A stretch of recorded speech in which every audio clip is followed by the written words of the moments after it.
അന്നും അതൊരു ആദ്യമൊക്കെ ഇതൊരു ക്ഷേത്രങ്ങളിൽ മാത്രം അല്ലെങ്കിൽ ക്ഷേത്രങ്ങളെ കേന്ദ്രീകരിച്ച് ഉണ്ടായിരുന്ന ഒരു ആഘോഷമായിരുന്നു. അന്ന് വാമനനായിരുന്നു പ്രധാന കഥാപാത്രം. ചെളി കൊണ്ട് കുഴച്ചെടുത്ത മണ്ണിൽ ഉണ്ടാക്കിയിട്ട് അത് ചുട്ടെടുക്കുകയാണ്. അത് ചുട്ടെടുത്തിട്ട് അതിൻ്റെ ചുറ്റിനുമാണ് പൂക്കളം ഇടുന്നത്. ഇത് തൃക്കാക്കരയിലെ ഒരു വലിയ ആഘോഷമായിട്ട് മാറുകയാണ്. 28 ദിവസം നീണ്ടു നിൽക്കുന്ന ഓണ ആഘോഷമാണ് തൃക്കാക്കര നടക്കുന്നത്.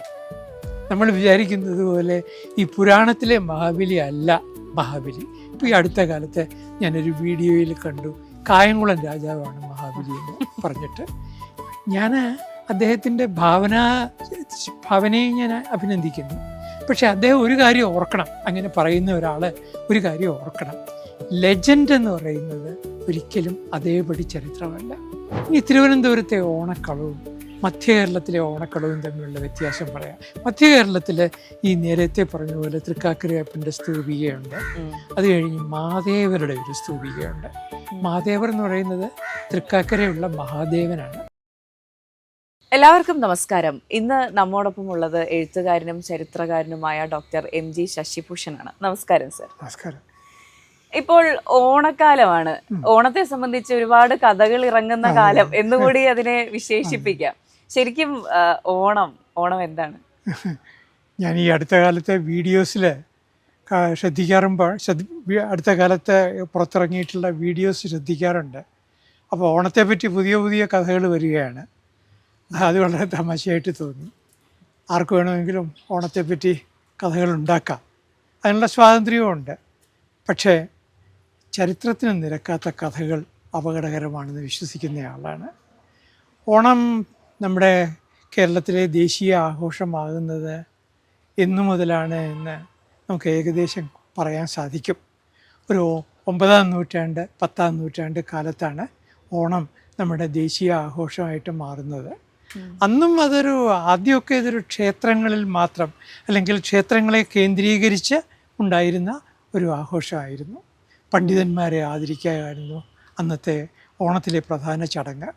അവരെ ക്ഷണിക്കും, പണ്ഡിതന്മാരെ വിളിച്ചിട്ട് അവർക്ക് സദ്യ കൊടുക്കും. അവരെ ദൈവതുല്യരായിട്ട് തന്നെ കണ്ടിട്ട് അവരെ ആദരിക്കും. കാല് കഴുകി അവരെ അവർക്ക് ഭക്ഷണവും സദ്യയും കൊടുക്കുക. ഇതാണ് ആദ്യകാലത്ത് ഓണത്തിൻ്റെ ആഘോഷമായിട്ട് നടന്നിരുന്നത്. അന്ന് വാമനനായിരുന്നു പ്രധാന കഥാപാത്രം. ഇപ്പോൾ 10-ാം നൂറ്റാണ്ടിലെ സ്ഥാണുരവി എന്ന് പറയുന്ന ഒരു രാജാവിനെ പറ്റി പറയുന്നുണ്ട്. കൊടുങ്ങല്ലൂർ ആസ്ഥാനമാക്കി കേരളം ഭരിച്ചിരുന്ന മഹോദയപുരത്തെ ചേരന്മാരിലെ സ്ഥാപകൻ ആണ് ഈ സ്ഥാണുരവി.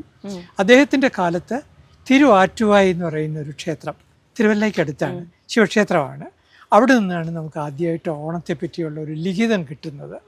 ആ ലിഖിതത്തിനകത്ത് പറഞ്ഞിരിക്കുന്നത് അവിടുത്തെ ബ്രാഹ്മണരായിട്ടുള്ള പണ്ഡിതന്മാരെ, ബ്രാഹ്മണർ എന്നുള്ളത് കൊണ്ടല്ല, അവർ പണ്ഡിതന്മാരാണ്, ആ പണ്ഡിതന്മാരെ ഈ തിരുവോണത്തിൻ്റെ ദിവസം ക്ഷേത്രത്തിലേക്ക് വിളിച്ച് ആനയിച്ച് കൊണ്ടുവന്ന് അവരെ ബഹുമാനിച്ച് അവർക്ക് സദ്യ കൊടുക്കുകയാണ്. അതുപോലെ തന്നെ ആ കാലഘട്ടത്തിൽ, ഏതാണ്ട് അതേ കാലഘട്ടത്തിൽ തിരുവല്ല ക്ഷേത്രത്തിലെ ആഘോഷങ്ങളെപ്പറ്റിയും ആചാരങ്ങളെപ്പറ്റിയും ഒരുപാട് രേഖകൾ നമുക്ക് കിട്ടിയിട്ടുണ്ട്, ചെമ്പോലകൾ. ആ ചെമ്പോലകളിലും ഓണത്തെപ്പറ്റി പറയുന്നുണ്ട്. ആ ഓണത്തെപ്പറ്റി പറയുമ്പോൾ കുറെ കൂടിയല്ല, വിശദമായിട്ടാണ് അതിനകത്ത് ഓണത്തെക്കുറിച്ച് പരാമർശിക്കുന്നത്. അപ്പോൾ ക്ഷേത്രത്തിൻ്റെ ഭൂമി കർഷകർ അവരെ കാരാളന്മാരെന്നാണ് പറഞ്ഞിരുന്നത്. കാരാളന്മാർ. ഈ കാരാളന്മാർ കൃഷി ചെയ്യുകയാണ്. കൃഷി ചെയ്തിട്ട് അതിൽ നിന്ന് കിട്ടുന്ന വിളവ് അത് ക്ഷേത്രത്തിന് ഏൽപ്പിക്കണം. ഇതിന് കൃഷി ചെലവ് എന്ന് പറയുന്നത് ഏതാണ്ട് പകുതി അവർക്കെടുക്കാം. പകുതി വിളവ് ക്ഷേത്രത്തിന് കൊടുക്കണം, പകുതി സ്വന്തമായിട്ട് എടുക്കാം. അപ്പോൾ ഇങ്ങനെയുള്ള കാര്യങ്ങളെ പറ്റിയുള്ള വ്യവസ്ഥകളാണ് നമ്മൾ തിരുവല്ല കോപ്പർ പ്ലേറ്റ്സിനകത്ത് കാണുന്നത്. അത് കഴിഞ്ഞ് പിന്നെ അനേക ക്ഷേത്രങ്ങളിൽ നമുക്ക് കാണുന്നുണ്ട്. ഇപ്പോൾ ഉദാഹരണത്തിന് തൃക്കാക്കര ക്ഷേത്രത്തിൽ ഓണം പണ്ടും വലിയ പ്രശസ്തമായിരുന്നു. അതെങ്ങനെയോ പിന്നെ തൃക്കാക്കരയായി ഈ ഓണത്തിൻ്റെ സെൻറ്റർ എന്ന് പറയുന്നത്, അല്ലെങ്കിൽ ഓണ ആഘോഷങ്ങളുടെ സെൻറ്റർ. അപ്പോൾ ക്രമേണ തൃക്കാക്കര അപ്പനെ കേന്ദ്രീകരിച്ചുകൊണ്ടാണ് പൂക്കളങ്ങൾ ഉണ്ടാകുന്നത്. ഒരു പിരമിഡ് ആകൃതിയിൽ, ഒരു സ്തൂപികയുടെ ആകൃതിയിൽ ചെളി കൊണ്ട് കുഴച്ചെടുത്ത മണ്ണിൽ ഉണ്ടാക്കിയിട്ട് അത് ചുട്ടെടുക്കുകയാണ്. അത് ചുട്ടെടുത്തിട്ട് അതിൻ്റെ ചുറ്റിനുമാണ് പൂക്കളം ഇടുന്നത്. ഇത് തൃക്കാക്കരയിലെ ഒരു വലിയ ആഘോഷമായിട്ട് മാറുകയാണ്. 28 ദിവസം നീണ്ടു നിൽക്കുന്ന ഓണ ആഘോഷമാണ് തൃക്കാക്കര നടക്കുന്നത്. 28 ദിവസം എന്ന് പറയുമ്പോൾ ഹോൾ മന്ത് അത്ത തുടങ്ങി അവസാനത്തെ നക്ഷത്രമായ രേവതി അവസാനിക്കുന്നത് വരെ ഒരു മാസം നീണ്ടു നിൽക്കുന്ന ആഘോഷം. ഈ ആഘോഷം എന്ന് പറയുന്നത് ഓരോ നാടുവാഴിയുടെയും ചുമതലയിലാണ്. അന്ന് കേരളത്തിൽ 18ഓളം നാടുവാഴികളുണ്ട്. ഒരു സെൻട്രലൈസ്ഡ് പവർ എന്ന് പറയുന്നത് കൊടുങ്ങല്ലൂർ മഹോദയപുരം എന്ന് പറയുന്ന സ്ഥലത്ത് കേന്ദ്രമാക്കിയിട്ടുള്ള രാജാക്കന്മാർ, ഈ പറയുന്ന സ്ഥാണുരവി, അത് കഴിഞ്ഞ് പിന്നെ ഭാസ്കര രവി, അല്ലെങ്കിൽ അതിന് മുമ്പ് ഒരു ഗോദരവി എന്നൊക്കെ പറയുന്ന രാജാക്കന്മാരുണ്ട്.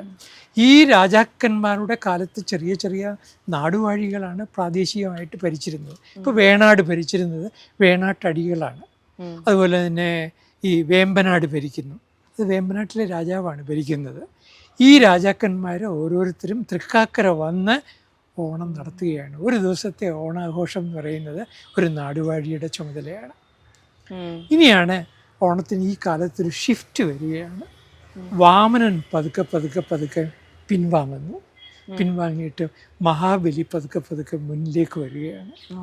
എന്തുകൊണ്ടായിരിക്കും നമ്മുടെ അവതാര പുരുഷനായിട്ടുള്ള, അതായത് വിഷ്ണുവിൻ്റെ ദശാവതാരങ്ങളിൽ ഒന്നായിട്ടുള്ള വാമനന് അപ്രധാനമായ സ്ഥാനം വന്നിട്ട് ഈ മഹാബലിക്ക് പ്രാധാന്യം വരുന്നത്? മഹാബലി, പുരാണത്തിലെ മഹാബലി കേരളവുമായിട്ട് ഒരു ബന്ധവുമില്ല. അദ്ദേഹത്തിൻ്റെ സ്ഥലം എന്ന് പറയുന്നത് നർമ്മദാ തീരങ്ങളിലാണ്, എന്നുവെച്ചാൽ ഗുജറാത്തിലാണ്.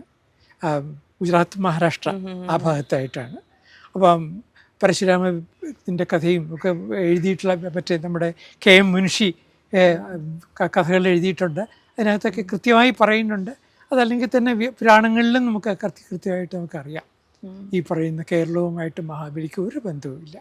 പക്ഷേ മഹാബലിയെ നമ്മൾ മലയാളികൾ ഒരു കേരളീയൻ്റെ പ്രതിപുരുഷനായിട്ട് മാറ്റുകയാണ്. ഒരു ആദർശശാലിയായ ഒരു നമ്മുടെ രാജാവായിട്ട് മാറുകയാണ്. ഈ മാറ്റം സംഭവിക്കുന്നത് ഒരു 12ാം നൂറ്റാണ്ടിൽ ആണെന്നാണ് പ്രശസ്ത ചരിത്രകാരനായ ഡോക്ടർ MGS നാരായണൻ പറയുന്നത്. അദ്ദേഹം പറയുന്നത് ഈ മാറ്റം സംഭവിച്ചതിന് കാരണക്കാർ ഈ കൃഷിക്കാരാണ്, കാരാളരാണ്. ഈ കാരാളർക്ക് ജന്മിയുടെ പ്രതീകമാണ് വാമനൻ. അതേസമയത്ത് കാരാളർക്ക് അവരുടെ ഒരു രക്ഷകനാണ് മഹാബലി. അവർ പതുക്കെ വാമനനെ മാറ്റി നിർത്തിയിട്ട് മഹാബലിയെ അവരുടെ ഹീറോ ആക്കുകയാണ്. നമുക്ക് പിൽക്കാലത്തെ കവിതകളിലൊക്കെ ഇത് കാണാൻ സാധിക്കും. ഓണത്തെപ്പറ്റി മനോഹരമായ കവിത എഴുതിയ ഒരു കവി നമുക്കുണ്ട്. ഒന്നിലേറെ കവികളുണ്ട്. പക്ഷേ ഞാൻ പെട്ടെന്ന് ആദ്യം ഓർക്കുന്ന കവി എന്ന് പറയുന്നത് വയലോപ്പള്ളി ശ്രീധരമേനോനാണ്. അദ്ദേഹത്തിൻ്റെ പ്രശസ്തമായ ഓണപ്പാട്ടുകാർ എന്ന് പറയുന്ന കവിത. ആ ഓണപ്പാട്ടുകാർ എന്ന് പറയുന്ന കവിതയിൽ ധർമ്മത്തിൻ്റെ രക്ഷാപുരുഷനായിട്ടാണ് മഹാബലിയെ കാണുന്നത്. പക്ഷെ വരികൾക്കിടയിൽ വായിക്കുമ്പോൾ ജവഹർലാൽ നെഹ്റുവിലെ ഒരു മഹാബലി അദ്ദേഹം കാണുന്നുണ്ട്. അപ്പോൾ ഇന്ത്യക്ക് സ്വാതന്ത്ര്യം കിട്ടി 1948 മറ്റോ ആണ് ഈ ഓണപ്പാട്ടുകാർ എഴുതുന്നത്. അപ്പോൾ സ്വാതന്ത്ര്യം കിട്ടിക്കഴിഞ്ഞിട്ട് ജവഹർലാൽ നെഹ്റു എന്ന് പറയുന്ന ഭരണാധികാരിയിലെ ഒരു ആദർശ പുരുഷനെ കവി കാണുകയാണ്. ആ കാലത്ത് അങ്ങനെയായിരുന്നു. നെഹ്റുവിലെ ഒരു ശുഭാപ്തി വിശ്വാസം അന്നത്തെ എഴുത്തുകാർക്കൊക്കെ ഉണ്ടായിരുന്നു. പൊതുവെ ഭൂരിപക്ഷം എഴുത്തുകാർക്ക്, ഇടതുപക്ഷത്തിൽപ്പെട്ട ചില എഴുത്തുകാർക്ക് ഇല്ലായിരുന്നു. അവർ അന്നും നെഹ്റുവിനെ സംശയത്തോടെയാണ് കണ്ടിരുന്നത്. ഞാൻ പറഞ്ഞു വരുന്നത് മഹാബലി മാറും. നമ്മൾ വിചാരിക്കുന്നത് പോലെ ഈ പുരാണത്തിലെ മഹാബലി അല്ല മഹാബലി. ഇപ്പോൾ ഈ അടുത്ത കാലത്ത് ഞാനൊരു വീഡിയോയിൽ കണ്ടു, കായംകുളം രാജാവാണ് മഹാബലി എന്ന് പറഞ്ഞിട്ട്. ഞാൻ അദ്ദേഹത്തിൻ്റെ ഭാവനയെ ഞാൻ അഭിനന്ദിക്കുന്നു. പക്ഷേ അദ്ദേഹം ഒരു കാര്യം ഓർക്കണം, അങ്ങനെ പറയുന്ന ഒരാൾ ഒരു കാര്യം ഓർക്കണം, ലെജൻഡ് എന്ന് പറയുന്നത് ഒരിക്കലും അതേപടി ചരിത്രമല്ല. ലെജൻഡ് എന്ന് പറയുന്നതിനകത്ത് ചരിത്രത്തിൻ്റെ അംശമുണ്ട്. അത് ഈ ഫോക്ലോറിസ്റ്റിക്സ് എന്ന് പറയുന്ന വിജ്ഞാന ശാഖയുമായി ബന്ധപ്പെട്ടിട്ട് ലെജൻഡ് എന്താണെന്ന് പറയുന്നുണ്ട്. ലെജൻഡിൽ തന്നെ സീക്രട്ട് ലെജൻഡുണ്ട്, കോമൺ ലെജൻഡുണ്ട്. ആ കോമൺ ലെജൻഡിൽ തന്നെ ഫോക്ക് ടെയിലുണ്ട്. ഇതിന് എല്ലാം കുറേ കൂടി മുന്നിലേക്ക് പോവുകയാണെങ്കിൽ മിത്തുണ്ട്. മലയാളത്തിൽ പറഞ്ഞാൽ മിത്തിന് പുരാവൃത്തം. ലെജൻഡിൻ്റെ മലയാളം എന്ന് പറയുന്നത് ഐതിഹ്യം. ഫോക്ക് ടെയിൽ എന്ന് പറഞ്ഞാൽ നാടോടി കഥ. ഈ നാടോടി കഥയും ഐതിഹ്യവും പുരാവൃത്തവും ഒന്നും ചരിത്രമല്ല. പക്ഷേ അതിൽ ചരിത്രത്തിൻ്റെ പൊട്ടും പൊടിയും കാണാം. അതെ. ഞാൻ അതിനകത്തൊന്നുമില്ല എന്നല്ല പറയുന്നത്, പക്ഷേ ഈ പൊട്ടും പൊടിയും ആണ് യഥാർത്ഥ ചരിത്രം എന്ന് പറയുന്നത്. അവിവേകമാണ്, കുറച്ച് കടന്ന സാഹസവുമാണ്, ഭാവനയിലങ്ങ് എന്താണ് ഭ്രമിച്ചു പോകുന്നത് എന്നാണ് ഞാൻ എനിക്കതിനെക്കുറിച്ച് വിമർശിക്കാനുള്ളത്. ഞാൻ ഇനി കായംകുളം രാജാവിനെ പറ്റി, ഓണാട്ടുകര എന്ന് പറയുന്ന സ്ഥലം, ഈ ഓണാട്ടുകര എന്ന് പറയുന്ന സ്ഥലത്തിന് ഓണവുമായി ഒരു ബന്ധവുമില്ല. ഞാൻ ഓണാട്ടുകരക്കാരനാണ്, ജനിച്ചത് അവിടെയാണ്, എനിക്കറിയാം. അതുകൊണ്ട് അതിന് ഓണവുമായിട്ടും ബന്ധമില്ല. ഓണം അവിടെ ആഘോഷിക്കാറുണ്ട്. വാസ്തവത്തിൽ ഓടനാട് എന്ന് പറയുന്ന ആണ് ആ രാജ്യം ദേശം അറിഞ്ഞിരുന്നത്. ഈ ഓടനാട് പിന്നെ ഉച്ചാരണ ഭേദത്തിൽ ഓണാട്ടുകരയായി. മാവേലിക്കര എന്ന് പറയുന്ന സ്ഥലം പേരിനെ പറ്റി പറയാം. അതിന് മാവേലിയുമായിട്ട് ഒരു ബന്ധവുമില്ല. മാവേലി എന്ന് പറഞ്ഞിട്ടൊരു ഇല്ലമുണ്ട്. ആ ഇല്ലം കണ്ടിയൂർ ക്ഷേത്രത്തിലെ ഊരാളന്മാരിൽ ഒരാളാണ്. ഈ മാവേലി ഇല്ലം സ്ഥിതി ചെയ്തിരുന്ന സ്ഥലമാണ് ഇന്നത്തെ മാവേലിക്കര. അല്ലാതെ അതിന് മാവേലിയുമായി ഒരു ബന്ധവുമില്ല. പക്ഷേ ഓണാട്ടുകരക്കാർ ചിലർ അഭിമാനത്തോടെ ഞങ്ങളുടെ സ്വന്തമാണ് മാവേലിക്കരയെന്ന് പറയാറുണ്ട്. ഞാൻ ഓണാട്ടുകരക്കാരനാണെങ്കിൽ ഞാൻ ഏതായാലും അതിന് തയ്യാറില്ല. ചരിത്രം അങ്ങനെ എന്നെ പറയാൻ എനിക്ക് അനുവാദം തരുന്നില്ല. ഞാൻ എൻ്റെ സങ്കുചിതമായ ദേശസ്നേഹവും മാറ്റി നിർത്തിക്കൊണ്ട് ചരിത്രത്തിനോടാണല്ലോ ഞാൻ നീതി പുലർത്തേണ്ടത്. അതുകൊണ്ടാണ് ഞാൻ വീണ്ടും ഓണാഘോഷത്തിലേക്ക് വരാം. തെക്കുള്ള ഓണവും വടക്കുള്ള ഓണവും തമ്മിൽ ഒരുപാട് വ്യത്യാസമുണ്ട്. മധ്യ കേരളത്തിലെ ഓണവും വടക്കുള്ള ഓണവുമായിട്ട് വ്യത്യാസമുണ്ട്. വടക്കുള്ള ഓണത്തിൽ മീൻ കഴിക്കണം, മീൻകറി മസ്റ്റാണ്. അതായത് ഈ തൂശനിലെ വലിയ വാഴയില കൊണ്ട് ഇട്ടിട്ട് വിളമ്പുകയാണ് അല്ലേ. ആ 42 കറികളാണ് ആറന്മുളയിലെ വള്ളസദ്യക്ക് ഓണത്തിനോടനുബന്ധിച്ച് നടക്കുന്ന വള്ളസദ്യയിലെ വിഭവങ്ങളായിട്ട് പറയുന്നത്. ആറന്മുളയിലെ വള്ളസദ്യയുടെ പ്രത്യേകത എന്താണെന്ന് പറഞ്ഞാൽ ഈ സദ്യക്കൊപ്പം ഗായക സംഘത്തിൻ്റെ പാട്ടുണ്ട്. അവർ ചോദിക്കും കഴിക്കണമെന്ന് പറയുകയാണ് നമ്മളോട്. എന്ന് മാത്രമല്ല, നല്ല ഒന്നാന്തരം ശുദ്ധമായ തൈരാണ് ഞങ്ങൾ കൊണ്ടുവന്നിരിക്കുന്നത്, അത് പാളത്തൈര് കൊണ്ടുവന്നിരിക്കുന്നു എന്ന് പറയുക. നല്ല ചേനയെ മുറിച്ച് ഉണ്ടാക്കിയ ഉപ്പേരി, അതിൽ നല്ല ശുദ്ധമായ വെളിച്ചെണ്ണയിൽ പൊരിച്ചെടുത്ത് ഉണ്ട ഉപ്പേരിയാണ് എന്ന് പറഞ്ഞിട്ട് ഓരോ കറിയുടെയും ഗുണഗണങ്ങൾ പറയുകയാണ് ചെയ്യുന്നത്. അതാണ് ആ വള്ളസദ്യയുടെ പ്രത്യേകത. 42 കറികൾ.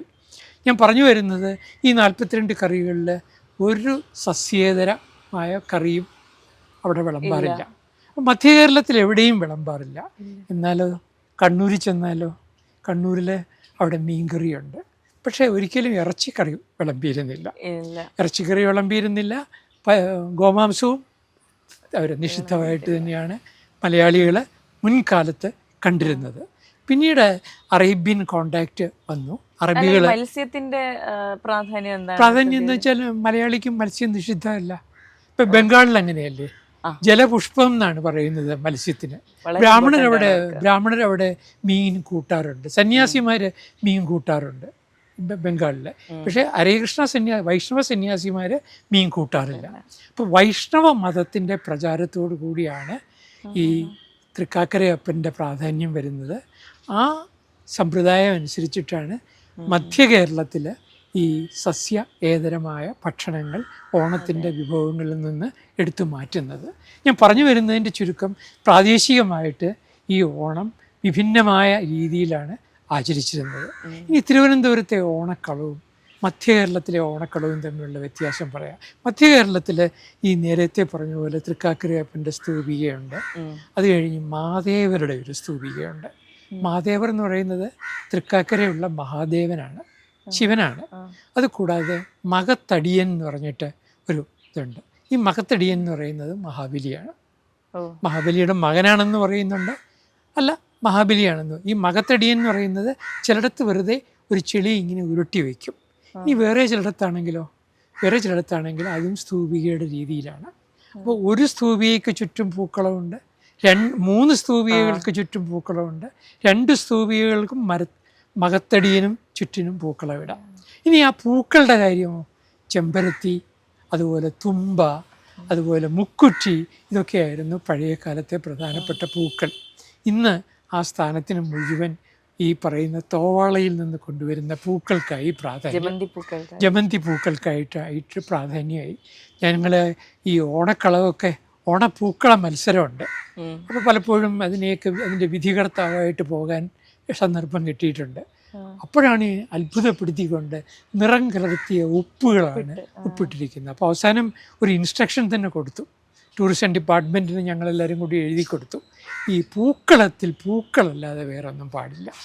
തോവാളയിൽ നിന്ന് വന്ന പൂക്കളാണെങ്കിലും പൂക്കളായിക്കോട്ടെ, അതല്ലാതെ ഈ പറയുന്ന പൂക്കളല്ലാത്തത് കൊണ്ട് ഇപ്പം അത് ഏതായാലും ഒന്ന് കുറഞ്ഞിട്ടുണ്ട്. എങ്കിലും ഇപ്പം ആരെയും കുറ്റപ്പെടുത്തിയിട്ട് കാര്യമില്ല. കാട്ടുപൂക്കളില്ല, നാട്ടുപൂക്കളില്ല. അപ്പം പൂക്കൾ വേണം താനും, പൂക്കളം ഇടുകയും വേണം. അപ്പോൾ പിന്നെ വേറെ നിവൃത്തിയൊന്നുമില്ല. ഞാൻ ചുരുക്കി പറയട്ടെ, ഓണം പതുക്കെയാണ് കേരളീയരുടെ ജനകീയ ആഘോഷമായി മാറിയത്. തുടക്കത്തിൽ അത് ഒരു ക്ഷേത്ര ആഘോഷം മാത്രമായിരുന്നു. ക്ഷേത്രത്തിൻ്റെ മതിലകത്ത് മാത്രം ഒതുങ്ങി നിന്നിരുന്ന ഒരു ആഘോഷം. പക്ഷേ അന്നും അതിനൊരു വിശാലമായ കാഴ്ചപ്പാടുണ്ടായിരുന്നു. ആ കാഴ്ചപ്പാട് എന്താണ്? പണ്ഡിതന്മാരെ ആദരിക്കണം. അപ്പോൾ നോളജ് ഈസ് പവർ എന്നത് കേരളത്തിന് ആദ്യമേ അറിയാമായിരുന്നു. മഹാശക്തിയെപ്പറ്റി മലയാളി ബോധവാന്മാരായിരുന്നു. അപ്പോൾ ഓണം എന്ന് പറയുന്നത് ഒരു കാർഷിക വിളവെടുപ്പിൻ്റെ ആഘോഷമാണ്.